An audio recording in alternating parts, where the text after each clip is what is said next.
হত্যা করবে তাদের কোনো নিজস্ব হবো না। আমি আর কথা দীর্ঘায়িত করবো না, এই বলে আমি আমার কথা শেষ করছি। আসসালামু আলাইকুম। সমাধান দিতে পারে আল কোরআন, ঠিক কিনা?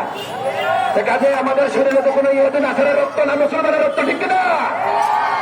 কাজে এই পর্যায়ে বক্তব্য নিয়ে আসছেন বায়ান্নর স্কুলে আরবি শিক্ষক আবু বকর সিদ্দিকী সাহেব। আমি আবু বকর সিদ্দিকী সাহেবকে ফিলিস্তিনের পক্ষে, ইসরায়েলের বিপক্ষে কথা বলার জন্য বিনীতভাবে অনুরোধ জানাচ্ছি। নাহমাদুহু ওয়া নুসাল্লি আলা রাসূলিল কারীম, আম্মা বা'দ। আউযু বিল্লাহি মিনাশ শাইতানির রাজীম। বিসমিল্লাহির রহমানির রহিম।